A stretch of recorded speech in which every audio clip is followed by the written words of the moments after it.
زلزلت الارض زلزالها کہ جب زمین پوری طرح جھنجھوڑ کر کے ہلا دی جائے، یعنی زلزلہ آئے گا اور اس زلزلے سے زمین جھنجھوڑ دی جائے گی، نیچے کے حصے کو اوپر اور اوپر کے حصے کو نیچے کر دیا جائے گا۔ زلزلے میں عام طور سے اگر سخت زلزلہ آتا ہے تو یہی صورت ہوتی ہے کہ پورا نظام درہم برہم ہو جاتا ہے زمین کا، بڑی بڑی عمارتیں زمین بوس ہو جاتی ہیں اور کھنڈرات بن جاتے ہیں، اور کھنڈرات کی چیزیں بسا اوقات باہر بھی نظر آنے لگتی ہے۔ تو قیامت کے دن جو زلزلہ برپا ہوگا اس کے بارے میں مفسرین کے نزدیک اختلاف ہے۔ اختلاف یہ ہے کہ ایک سور پھونکا جائے گا پہلا، تو بعض لوگوں کے نزدیک یہ جو زلزلے والی کیفیت ہوگی پہلے سور پھونکے جانے سے پہلے کا معاملہ ہے، یعنی جو سور پھونکا جائے گا اس سے پہلے کا یہ معاملہ ہے۔ اور بعض لوگوں کے نزدیک یہ ہے کہ جب دوسرا سور پھونکا جائے گا تو ایک زلزلہ برپا ہوگا، اور اس زلزلہ کے برپا ہونے سے زمین کے خزانے اور زمین کی چیزیں یہاں تک کہ قبر کے مردے بھی باہر نکل جائیں گے۔ عام طور پر مفسرین نے دوسری والی بات کو لیا ہے کہ جو دوسرے سور کے پھونکنے کے بعد زلزلہ برپا ہوگا، جس کے نتیجے میں قبر پھٹ جائے گی اور زمین کے اندر جو خزانے دفن ہے وہ خزانے ظاہر ہو جائیں گے۔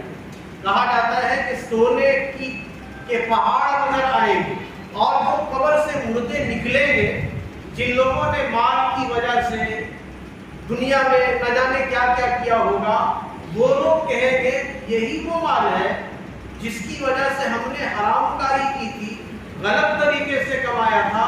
بھائی اپنے بہن کا ہاتھ مار کر کے بیٹھا ہوا ہوگا، وہ قبر سے نکلے گا اور مال کو دیکھے گا تو کہے گا یہی وہ مال ہے جس کی وجہ سے ہم نے اپنی بہن کا حصہ مار لیا۔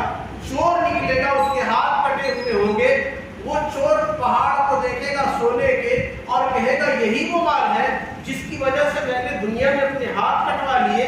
غرض کے ہر مال کے طلب کرنے والے لوگ مال کو دیکھیں گے، سونے کے انبار کو اور ٹیلوں کو دیکھیں گے، اور سب کہیں گے یہ وہ مال تھا جس کے لیے ہم نے اپنی دنیا برباد کر دی، آخرت برباد کر دی۔ پھر اس کے بعد کوئی اس مال کی طرف توجہ نہیں دے گا کہ اس مال نے ہمیں برباد کر دیا، ہلاک کر دیا، اور اس مال نے ہمیں کہیں کا نہیں چھوڑا۔ اللہ تبارک و تعالیٰ کہتا ہے اذا زلزلت الارض زلزالها کہ زمین پوری طریقے سے جھنجھوڑ دی جائے گی، واخرجت الارض اثقالها اور زمین اپنے بوجھ کو نکالے گی۔ اور جو بوجھ ابھی میں نے کہا کہ اس کے اندر جو خزانے دفن ہیں اس خزانوں کو نکال دے گی زمین، اور جو مردے دفن ہیں وہ مردے بھی نکل جائیں گے۔ وقال الانسان ما لها انسان کہے گا کہ یہ کیا ہوا، اس زمین کو کیا ہو گیا، اس زمین نے ساری چیزیں نکال کیوں دی۔ یومئذ تحدث اخبارها اور اس دن زمین ساری خبروں کو بیان کرے گی۔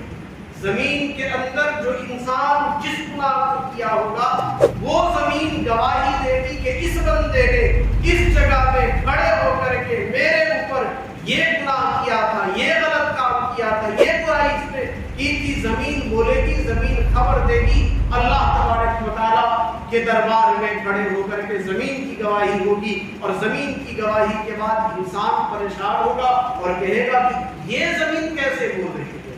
بعض مفسرین نے لکھا ہے کہ زمین کے بولنے سے مراد یہ ہے کہ زمین بولے گی نہیں، بلکہ حال ایک ہوتا ہے قال اور ایک ہوتا ہے حال، یعنی ایک زبان سے بولنا ہوتا ہے اور ایک انداز سے پتہ چل جاتا ہے کہ یہ کہنا کیا چاہتا ہے۔ تو زبان تو بولتی نہیں ہے لیکن حالات سے پتہ چل جاتا ہے کہ یہ حالات کیسے ہیں۔ تو مفسرین میں سے بعض نے کہا ہے کہ اس وقت زمین کی یہ حالت ہوگی کہ گویا کہ یہ زمین اس کے خلاف بول رہی ہوگی، گواہی دے رہی ہوگی۔ بعض لوگوں نے کہا کہ نہیں، سچ مچ میں یہ زمین گواہی دے گی اور سچ مچ میں یہ زمین بولے گی، جیسے کہ ہماری زبان بولتی ہے۔ کل قیامت کے دن اللہ تبارک و تعالیٰ کے حضور میں ہاتھ گواہی دیں گے، پاؤں گواہی دیں گے، جسم کا ایک ایک حصہ گواہی دے گا۔ اللہ تبارک و تعالیٰ زبان میں مہر لگا دے گا، زبان بند ہوگی لیکن جسم کے سارے قصے گواہی دیں گے کہ مجھ سے یہ غلطی کروایا تھا، یہ گناہ کروایا تھا، ایسے ہی زمین بھی اپنی خبروں کو بتائے گی کہ میرے اوپر اس بندے نے یہ گناہ کیا ہے۔ بِأَنَّ رَبَّكَ أَوْحَىٰ لَهَا، اور زمین کیوں بولے گی؟ اس لیے کہ اللہ تبارک و تعالی زمین کو بولنے کا حکم دے گا۔ اوحا وحی سے ہے، اوحا یوحی ایحاء کے معنی ہوتا ہے وحی کرنا، دل میں بات ڈالنا۔ جیسے قرآن نبی پر نازل ہوتا تھا، قرآن کے نزول کے بعد اللہ کے نبی صلی اللہ علیہ وسلم کو قرآن سناتے تھے، اسی طریقے سے اللہ تبارک و تعالیٰ زمین پر وحی نازل کرے گا، یعنی زمین میں بات ڈالے گا اور زمین پھر گواہی دے گی اور زمین ساری خبروں کو بیان کرے گی۔ تو اللہ کہہ رہا ہے اس لیے زمین بولے گی کہ اللہ تبارک و تعالیٰ زمین کو بولنے کا حکم دے گا۔ یومئذ یصدر الناس اشتاتا، اور اس دن سارے لوگ الگ الگ جماعتیں بنا کر کے اللہ کی طرف اکٹھا ہوں، اللہ کی طرف لوٹیں گے۔ سارے لوگ قبروں سے نکلیں گے اور جتنے لوگ نکلیں گے وہ الگ الگ جماعت کی شکل میں حشر کے میدان کی طرف اللہ کے دربار میں جمع ہونے لگ جائیں گے۔ اور یہ کیوں ہوگا؟ لِيُرَوْا أَعْمَالَهُمْ، ایسا اس لیے ہوگا تاکہ سارے لوگوں کے اعمال دکھلا دیے جائیں کہ تم نے کیا کیا ہے۔ دنیا میں جو تمہاری زندگی تھی 60 سال کی، 70 سال کی، 80 سال کی، 90 سال کی، اس زندگی میں تم نے کیا کیا ہے، یہ سارے اعمال انسان کے لوگوں کے سامنے پیش کیا جائے اور ہر آدمی اپنے اعمال کو دیکھ لے۔ اور اس کے بعد کیا ہوگا؟ فَمَن يَعْمَلْ مِثْقَالَ ذَرَّةٍ خَيْرًا يَرَهُ، جس نے ذرہ برابر بھی نیکی کیا ہوگا، نیکی کا کام ذرہ کے برابر بھی اس نے کیا ہوگا، اس نیکی کو دیکھ لے گا۔ وَمَن يَعْمَلْ مِثْقَالَ ذَرَّةٍ شَرًّا يَرَهُ، اور جس نے ذرہ کے برابر کوئی برائی کیا ہوگا تو وہ برائی بھی دیکھ لے گا۔ یعنی ساری چیزیں انسان کے آنکھوں کے سامنے ہوگی، ہر چیز اس کے سامنے ہوگی، وہ ہر چیز کو دیکھے گا۔ اس کے بارے میں مفسرین نے لکھا ہے کہ انسان کا وزن اس دن 2 بار ہوگا، اور اس کا تذکرہ آگے بھی آ رہا ہے سورہ القاریہ میں۔ ایک وزن تو ہوگا کفار اور مومنین کے درمیان، کفار اور مومنین کے درمیان ایک وزن ہوگا، اور ایک وزن ہوگا مومن اور مومن کے درمیان۔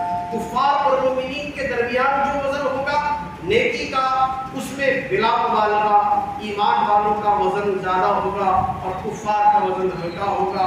تو کفار الگ کر دیے جائیں گے اور مومنین الگ کر دیے جائیں گے۔ اس کے بعد پھر مومنین کے درمیان میں ان کے اعمال نیکیوں کو ناپا جائے گا کہ کس مومن کی نیکی کا پلہ زیادہ بھاری ہے، اس کے حساب سے ان کے درجات متعین ہوں گے۔ جس نے ذرہ برابر بھی نیکی کی ہوگی وہ اپنی نیکی کو دیکھ لے گا۔ اس سے مراد یہ بھی ہے کہ دنیا میں انسان چاہے کتنے اس نے گناہ کیے ہیں، لیکن اگر ایمان والا ہے تو اس ایمان کی وجہ سے وہ جہنم میں جائے گا تو ضرور، لیکن ہمیشہ ہمیش جہنم میں نہیں رہے گا، بلکہ ذرہ برابر بھی ایمان ہوگا تو اس ایمان کی وجہ سے وہ جہنم سے نکلے گا اور ایک نہ ایک دن جنت میں داخل ہو جائے گا۔